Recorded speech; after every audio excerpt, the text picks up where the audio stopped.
पुष्प प्यारे प्यारे से बाल गोपाल सनातन धर्म ध्वजा को लेकर के नित्य प्रति अपने कर्म पथ पर अग्रसर होने वाले समस्त संत ब्राह्मणों के श्री चरणों में दास का कोटि कोटि नमन और वंदन। मंचस्थ विराजे हुए आचार्य वृंद, संगीतज्ञ बंधु, परमात्मा की अकारण करुणा, अनंत अनंत जन्मों के पुण्यों का प्रभाव, प्रारब्ध के पुण्य वर्तमान के सत्कर्म जिनको फलीभूत होकर प्राप्त हो रहे हैं और इस कथा के मुख्य आयोजक और यजमान बनने का सौभाग्य हनुमान जी ने दिया है। श्री राम विशाल पटेल जी, श्रीमती श्रृंगार रानी श्री कृष्णा प्रसाद पटेल जी, श्रीमती प्रकाश रानी श्री छोटेलाल पटेल जी,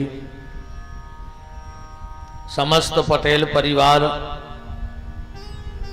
यत्र तत्र जहां जहां से भी आप सबको ठाकुर जी ने बुलाया है, सबको भगवत भाव से हमारे राम आपके हृदय में बैठे राम को प्रणाम करते हैं और छठवें दिन की आप सबको जय सिया राम।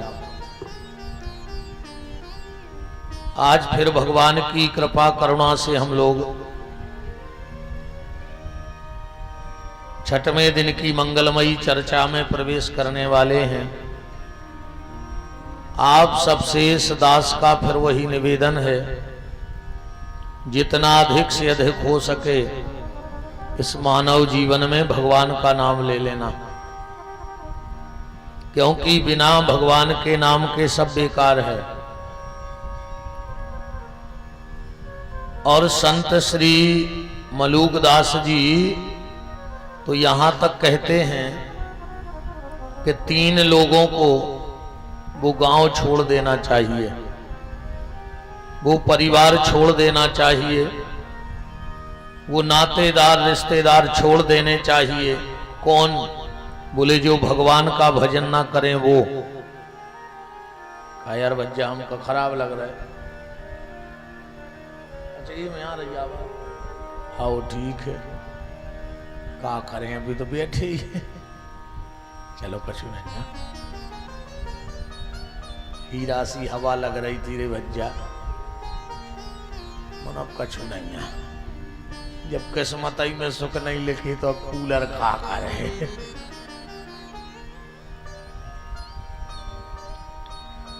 तीन लोगों के लिए वो गांव छोड़ देना चाहिए, वो परिवार छोड़ देना चाहिए। शास्त्र के कई प्रमाण हैं। कुग्राम वासा कुलहीन सेवा, कुभोजनम चो कुभार याचो। पर मलूकदास जी कह रहे हैं कि ये 3 लोग तो वहां ना रहें। कौन? सबसे पहले साधु। साधु उस गांव को छोड़ के चला जाए जहां भगवान के भजन करने वाले न रहते हों। दूसरा ब्राह्मण, ब्राह्मण वहां न रहे जहां भगवान का भजन करने वाले न रहें। और तीसरा है वैष्णव। वैष्णव का मतलब है भगवान का। वैष्णव किसी जाति का नाम नहीं है। वैष्णव का मतलब है जो भगवान का बन गया वो वैष्णव हो गया। क्योंकि सारे संसार में दोष है। गोस्वामी तुलसीदास जी कह रहे हैं कि जड़ चेतन गुण दोषमय। संसार की जितनी वस्तुएं हैं उन सब में दोष है। ये हमारी माताएं भी गाती हैं, तुम्हें मैं क्या चढ़ाऊं भगवन, तुम्हें मैं दूध चढ़ाऊं तो बछड़े का जूठन है, तुम्हें मैं फूल चढ़ाऊं तो भौरे का जूठन है, तुम्हें मैं जल चढ़ाऊं तो मछली का जूठन है। हर चीज में दोष है संसार के। पर वो दोष कब समाप्त हो जाता है? बोले जब वो वस्तु भगवान के चरणों से जुड़ जाती है तो उसका दोष अपने आप खत्म हो जाता है। पानी में दोष है, पर वही पानी जब भगवान के चरणों से लग जाए तो चरणामृत बन जाता है। अन्न में दोष है, पर वही अन्न जब भगवान को भोग भगवान आरोग दें भगवान पालें तो उस अन्न का भी दोष खत्म हो जाता है। इस बात को ऐसे समझना कि आप जुड़े कहां से हो, आपका जुड़ाव कहां से है।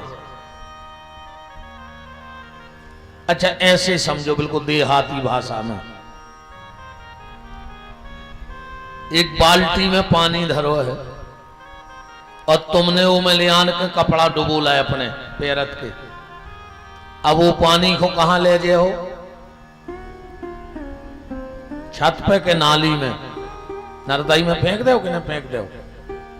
बाल्टी में पानी भरा है, तुमने एक जोड़ी कपड़ा डुबोला है, धोला है, अब वो पानी कहां फेंक दो? नाली में। और वही बाल्टी में भगवान के चरण धो दे, अब वो पानी कहां ले जाओ? नाली में फेंको। अब वो तुलसी में डार हो, जहां पांव ने पड़े होते डार हो, तो पानी तो बोई आए,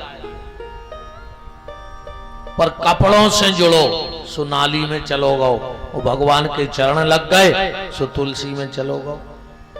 ऐसा ही पानी वही है, प्राणी भी वही है, ये प्राणी भी वही है। संसार से जुड़ेगा तो नरक रूपी नाली में चला जाएगा, और भगवान के चरणों से जुड़ेगा तो तुलसीदास के स्वामी श्री सीताराम जी के चरणों में चला जाएगा। बात है कि तुम जुड़े कहां से हो। तो वैष्णव का मतलब है जो भगवान का है, भगवान से जुड़ जाओ। और तो तीन लोग वहां ना रहें जहां भगवान का भजन करने वाले न रहते हो। मलूक तहां मत जाइयो, मलूक जी कह रहे हैं कि मलूक तहां मत जाइयो, जहां न हरि को नाम। और दिगंबर के गांव में धोबी को का काम। जोन गांव में बिना कपड़ा के लोग रेवे, अगर तो कोनो कपड़ा धोबे बारो रेन लगे तो भूखों ने मर जे। अच्छा जैसे टकलों के गांव में कोनो नाई सैलून खोल लेवे तो भूखों ने मर जे, तो बताओ। ऐसे ही जहां भगवान के भजन करने वाले ना रहें, छोड़ दो। अच्छा तुलसीदास जी का मत देखो इस बात पे। तुलसीदास जी कह रहे हैं, अच्छा पहले संसार को मत नकारिए अपन। माता को छोड़े में पाप लगत है, लगत के नहीं लगत?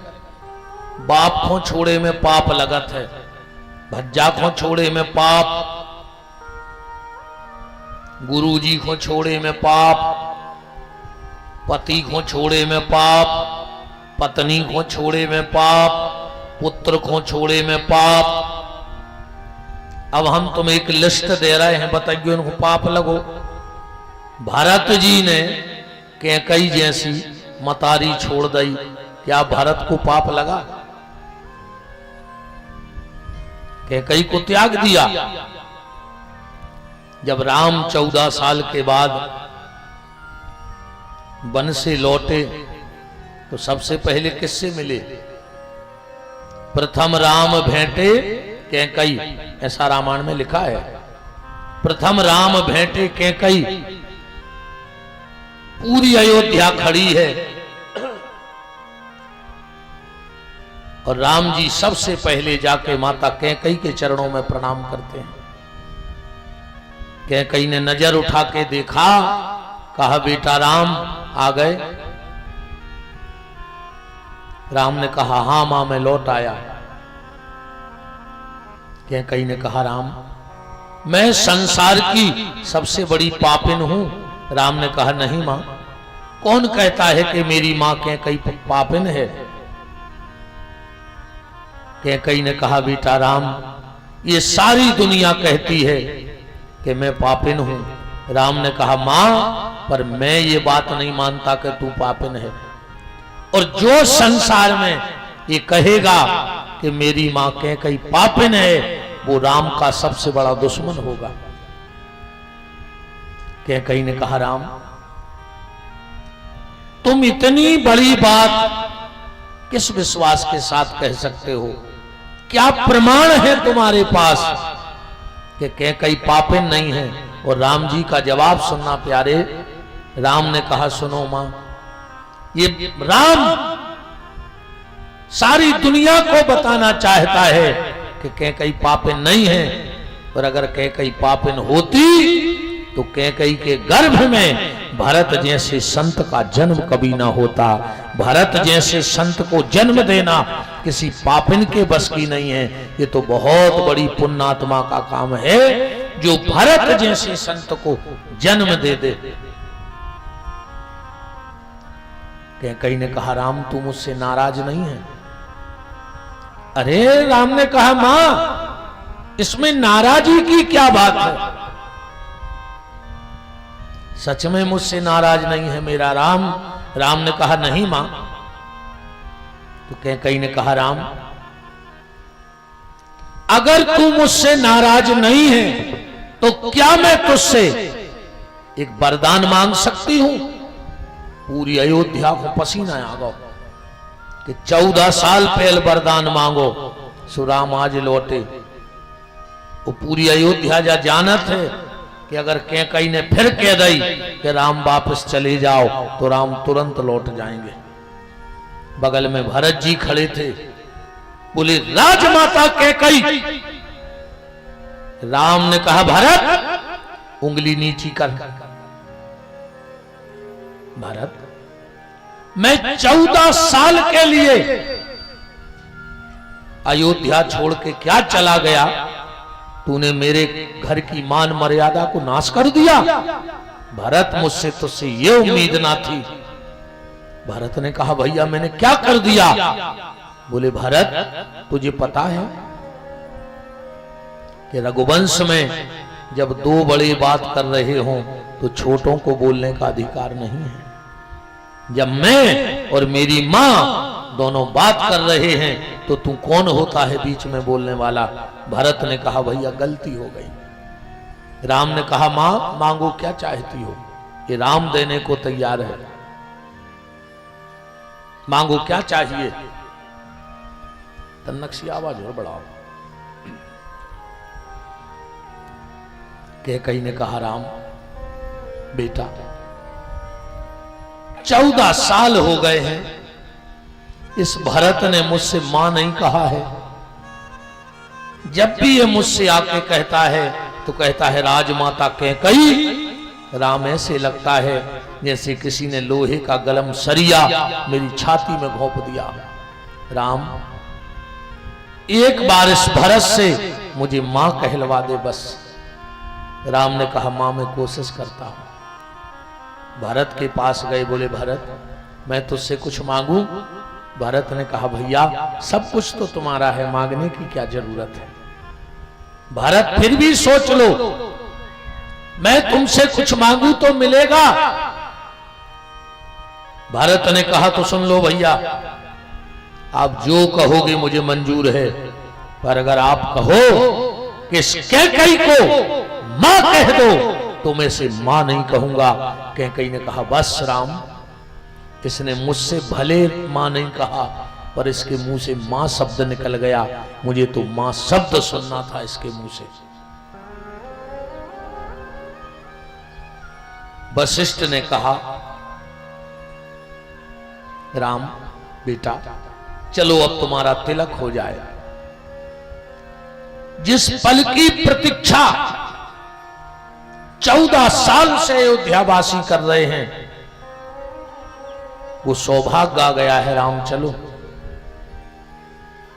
राम ने कहा, गुरुदेव मेरी जटाएं सुलझाई जाएं, मेरे बलकल वस्त्र उतारे जाएं, उसके पहले मेरी इच्छा है कि मैं अपने भरत की जटाएं सुलझाना चाहता हूं। मैं अपने भरत के बलकल वस्त्र उतारना चाहता हूं। वशिष्ठ ने कहा, राम लगता नहीं कि भरत तुमसे सेवा करवाएगा। राम ने कहा, पूछ लो दिक्कत क्या है। वशिष्ठ ने जाके भरत से कहा, भरत बेटा महाराज राम की इच्छा है कि उनकी जटाएं सुलझाई जाएं, उसके पहले वो तुम्हारी जटाएं सुलझाना चाहते हैं। भरत ने कहा तो देर का है, जल्दी बुलाओ, हम तो तैयार बैठे। वशिष्ठ को ये उम्मीद नहीं थी कि भरत इतने जल्दी मान जाएगा। पूरी अयोध्या देख रही है, भरत जी एक चौकी पे बैठे हैं और राम जी भरत की एक एक जटा सुलझा रहे हैं। किसी ने भरत से कहा, भरत तुम्हें मन से नहीं लगी, तुम राम जी से सेवा करवा रहे, जटाएं सुलझवा रहे। तो भरत का जवाब सुनना और आज का हर एक भाई ये बात दिमाग में बिठा लेना प्यारे। ये बात जितने भाई बैठे हो दिमाग में डाल लेना ये बात। भरत ने कहा ये जटाएं ये जीवन की जटिलताएं हैं। व्यक्ति जीवन की जटिलताएं अपने सिर पे रख तो सकता है, पर सुलझाने की ताकत आदमी की नहीं है। जीवन की जटिलताएं व्यक्ति सिर पे रख तो सकता है, पर सुलझाने का काम तो भगवान ही करता है। राम मेरी जटाएं नहीं सुलझा रहे हैं, मेरे जीवन की जटिलताओं को सुलझा रहे हैं। और भरत ने कहा मैं दुनिया के हर एक भाई को ये संदेश देना चाहता हूं। बालों को जटा भी कहा जाता है और इनको केस भी कहा जाता है, केश। भरत कह रहे हैं मैं दुनिया के भाइयों को ये बात बताना चाहता हूं कि बेजा भज्जा तुम तो बेजा हमें उस बिल्कुल जरूरी नहीं है, जबरदस्ती लगाए तुम्हारे ने, हमें प्रचार चाहे नहीं आए। हाँ बिल्कुल अच्छी शांति से, आज तो बिल्कुल को नहीं दिक्कत करेगी, अब इन्हें करवा दे हम सब रे। हमें बिल्कुल फेमस नहीं होने, जितने जितने फेमस होंगे उतने ही हमारा भजन कम हो जा रहा हो। हम ऐसे फंस गए हैं अब, पहले जितो करते अब मिलवे जुड़वे में हमारे प्राण कड़े जा रहा है। तो मिला ही ले दुनिया से सो हो का रहा हो। राम भरत जी महाराज कह रहे हैं कि जटाओं को केस भी कहा जाता है। मैं दुनिया के भाई को यह संदेश देना चाहता हूं कि सगा भाई वो नहीं है जो अपने भाई को केस में उलझा दे, सगा भाई तो वो है जो अपने भाई को केस से सुलझा दे, उसके केसों से सुलझा दे। और आज का भाई लगभग 90% अपने भाई को केस में उलझा रहा है। उलझा रहा है कि नहीं उलझा रहा है? पर रामचरितमानस का भाई, रामायण का भाई अपने भाई के केस सुलझा रहा है। अगर तुम सनातनी हो तो अपने भाई को केस में कभी मत उलझाना। हो सके अगर कोई केस लगाया हो तो उसको सुलझा देना। और दुनिया की कोई अदालत में इतनी ताकत नहीं है कि वो भाई भाई के केस को सुलझा सके। भाई भाई का केस तो सिर्फ भाई भाई ही सुलझा सकता है, दुनिया के किसी अदालत की ताकत नहीं है। राम जी राजा बने, बस एक बात और यहां का भाव दिमाग में आज आ गया है तो कह दें। जब राम राजा बन गए, राम जी ने पूरा मंत्रिमंडल बुलाया और कहा कि बताओ 14 साल में क्या रहा, क्या गया क्या आया, खजाने से कितना निकला, खजाने में कितना आया। पूरा मंत्रिमंडल अपनी अपनी फाइलें लेके राम जी के सामने पेश होगा। आखिरी में जब टोटल लगा तो सबने कहा सरकार, जब आप अयोध्या छोड़ कर गए थे और आज तक 14 गुना संपत्ति अयोध्या की बढ़ गई है, कमी नहीं भाई, 14 गुना खजाना अयोध्या का बढ़ गया है। राम ने कहा कैसे बढ़ गया 14 गुना 14 साल में। किस राजा पे हमला किया, किसी दीनहीन को सताया क्या तुम लोगों ने, किसी की संपत्ति लूटी का, कैसे बढ़ा 14 साल में। सामने भरत खड़े थे पर भरत ने जवाब नहीं दिया।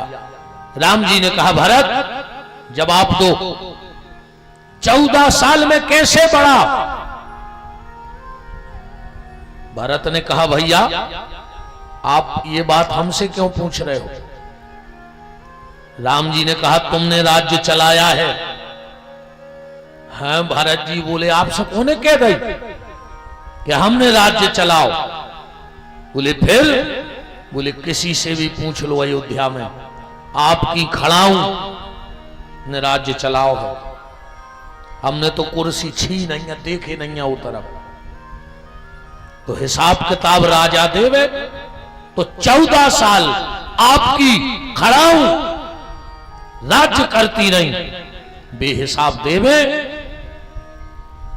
भरत का जवाब भी सही है कि ना हम उस पे बैठे, ना हमने तुम्हारा राज्य देखा, आपकी खड़ाऊ राज्य को चलाती रही और वही जवाब दें। अब कोई जवाब नहीं दे पा रहा है तो इमला वाले सरकार खड़े थे वहां। हनुमान काय को अपनी मुट्ठी बंदी है, अब तुम्हें जो देने हो सो दे दे।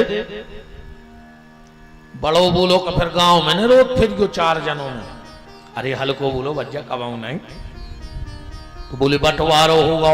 अच्छा जायदाद के नाम पर पता है उनके कहा तो एक भैंस और एक कमरा, बस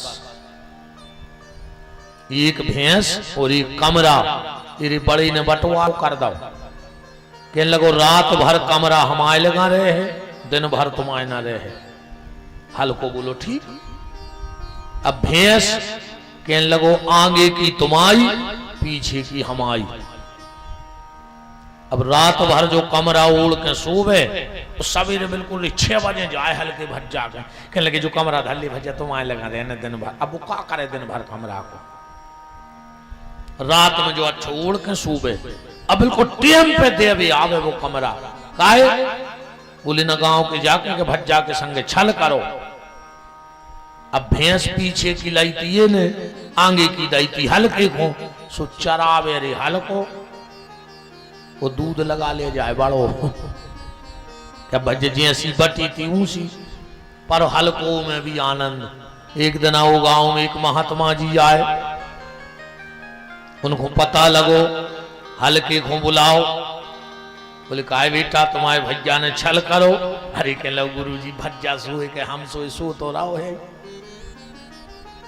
भाई, सो तो हम ही रहो, भज्जा रहो सुख से, हमें खुशी है। और बोले दूध, अरे बोले तो बड़ी भज्जा के मोड़ी मोड़ों ने खाओ के हमारे ने खा आए तो हमारे ने बेका हमारे नहीं। महात्मा बोले बेटा फिर भी को सीख तो मिलो चज्जे। हल्को बोलो हम कुछ न कह, बोले के ने कुछ नहीं, 2 काम कर दिया के लिए। बोले का माओ को महीना चल रहा हो तो रे। बोले जैसा ही पीछे ही खंगा का चलम्बा रे, ना कहीं तो पटी जा रही।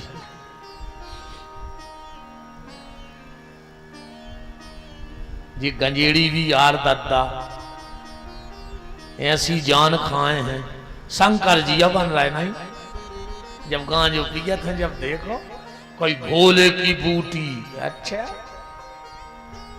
तो मैं शंकर जिया बनने इरे जी गंजेड़ी रे थे जो, जब जी गांजे की चिलम खेचत हैं, जब देखो ऐसे लगा थे जैसे पुराने जियटर के गियर फंस गए हुए हैं, मई के मई रह जाते हैं चिलम खेच के।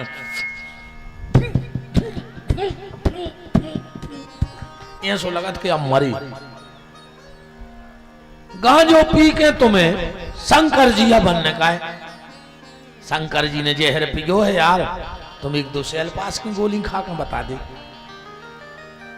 शंकर जी सांप लपेटे, तुम घर की छिपकुली पकड़ ले, हम तुम्हें जब जाने अकेलो गांजो। अच्छा जी गंजेड़ी किए थे कि गांजो पीजे के बाद भजन में मन लगा थे, तो जी पेल के ऋषि मुनि महात्मा सब पगला कहा है नहीं, काय को एक एक पांव पे ठाड़ी रहे, अच्छी दो चिल में रगड़ लेते, सो भगवान उतरे आते। गांजो पिए सरी मन नहीं लगे भजन में, इनको होशिया नहीं रहते। सो जी जहां डरे उताई में तो झक्की बंदा थे गांजे वारे को। सुमंदर संग घरे गए, सो रहे। अब उनको तो झक्की बंदी, कई गौरी शंकर सीताराम ये भी जान रहे मंदिर में आए, और तो झक्की बंदी है उनको। पार्वती शिव सीताराम जनो घरवारी में दही घुटी के चुपचाप सो रहे ने, खुद सो रहा हूं ना, हम सोन दे रहा हूं। बहुत खतरनाक नाक है रे हमारी। हाँ अब एक बकान में बड़ा बनन लगे तो हमें इतने बसान लगा। पंडित आए यार, कछु तो स्वभाव में रहे न रे, भारी तेज नाक रहे तो महाराजों की। माघ का महीना था। महात्मा बोले बस एक काम कर दियो, तुम्हें लड़ने नन्या। बोले का? बोले जैसा ही वो सवेरे कमरा देवे आवे तुम बाल्टी में डुबो के धर दियो बस। अब शाम को और वो कमरा ले आवे, सुबह बाल्टी में डूबो तो कहले काय?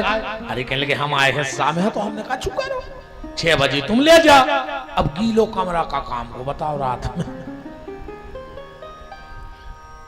वो बोले भैंस को का करने?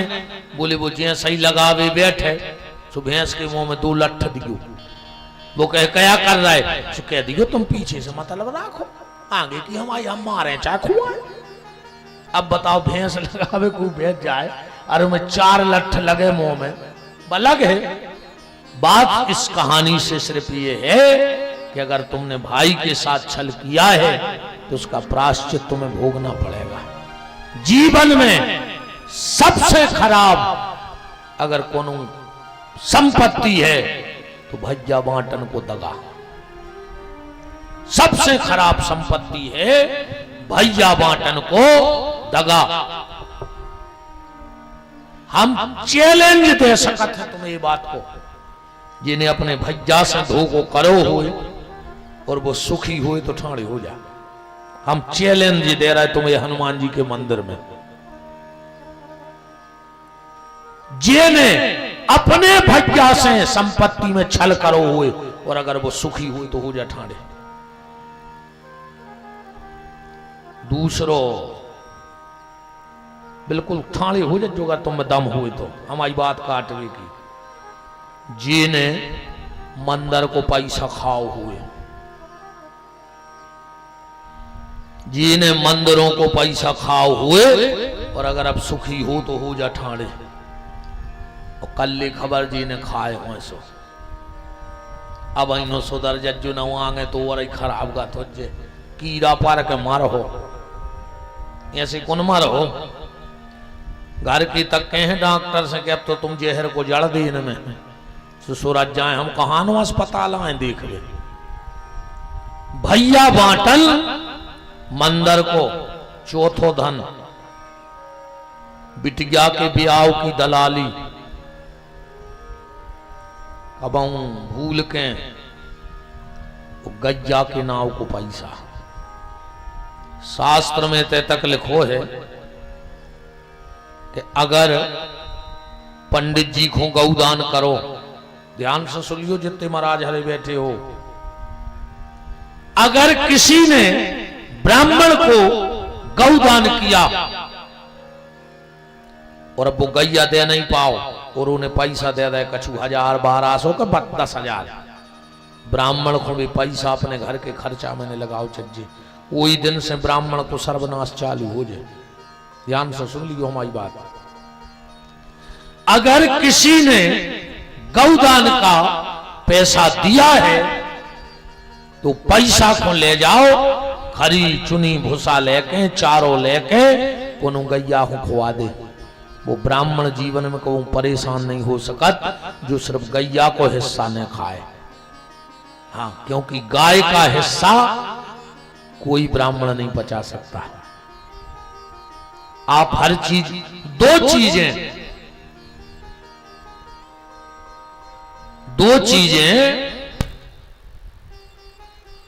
बहुत खतरनाक है ब्राह्मण के लाने।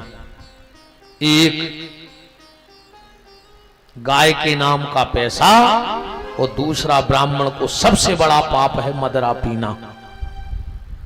कभी भी ब्राह्मण शरीर मिला है, वैसे मदरा तो कोई नहीं पियो चाहिए, पर ब्राह्मण की तो बा दुर्गति हुज्जे कि भगवान ही मालक रहे हो। जब ने सदे भैया सो जहर खा के मर जज्जो। अगर ऐसो मौका आ जाए कि अब दारू पी नहीं पड़ रही है तो सामने वाले का जो हमें जहर दे दे यार, हमें अब जीने नहीं है, उते तक तो कुसर है तनसरा के